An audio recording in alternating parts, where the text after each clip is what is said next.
لاڈلی drama کی قسط میں ہم نے دیکھا کہ نازو کس قدر ہر دھرمی کا مظاہرہ کرتی ہے، یعنی باپ کے مر جانے کے بعد بھی اس کو عقل نہیں آتی اور مسلسل اپنے سر سے ہر الزام اتار کر دوسروں پہ تھوپ رہی ہے۔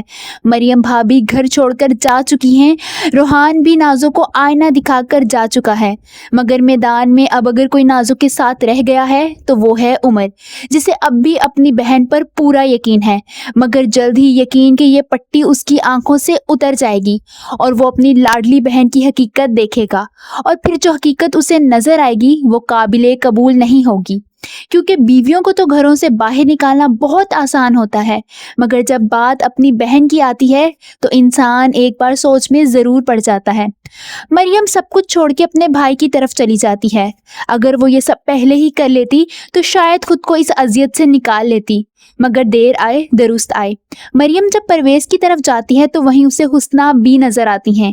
مریم حیران رہ جاتی ہے، جس پر اس کا بھائی اسے تسلی دیتا ہے کہ وہ اسے شروع سے آخر تک سب بتائے گا، کیونکہ ابھی مریم صدمے میں ہوتی ہے۔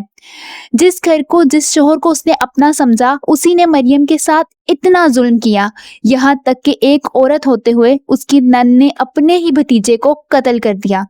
آخرکار مریم کی آنکھیں بھی کھل ہی گئیں، جلد ہی عمر کی آنکھیں بھی کھل جائیں گی جب پرویز تمام ثبوتوں سمیت اس کے پاس جائے گا، کیونکہ وہ اپنی بہن کا بدلہ لے کر ہی چھوڑے گا۔ دوسری طرف ہم دیکھتے ہیں کہ روحان کو بھی احساس ہوتا ہے کہ اس نے غلط عورت سے شادی کر لی۔ نازو صرف اور صرف فتنہ ہے جو کسی کی بھی زندگی تباہ کر سکتی ہے، کیونکہ نازو جیسی لڑکیاں لڑکوں کو شوہر نہیں، ایک کٹ پتلی سمجھتی ہیں۔ روحان اپنی ماں کے پاس جاتا ہے اور اعتراف کرتا ہے کہ وہ ٹھیک کہتی تھیں، نازو جیسی لڑکیاں شادی کرنے کے قابل نہیں ہوتی، یہاں تک کہ روحان کی آنکھوں میں آنسو آ جاتے ہیں۔ اس کی ماں بیماری کی حالت میں بے بسی سے اپنے بیٹے کو دیکھتی ہے کہ کاش اس کا بیٹا اس کی بات پہلے مان لیتا۔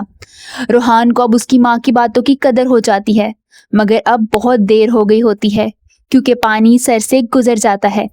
جلد ہی نازو اپنے انجام کو پہنچے گی، کیونکہ جب فتنہ حد سے زیادہ بڑھ جاتا ہے تو وہ ختم ہو جاتا ہے، اور امید ہے کہ نازو کا انجام بھیانک ہوگا، اور ساتھ ہی عمر کو بھی اس کے رویے کی سزا ملے گی، کیونکہ ایسے لوگ معافی کے قابل نہیں ہوتے۔ آپ سب کو کیا لگتا ہے، کیا عمر اور نازو معافی کے قابل ہیں، یا ایسے لوگوں کو سخت سے سخت سزا ملنی چاہیے؟ کامنٹ میں اپنی رائے کا اظہار ضرور کیجیے۔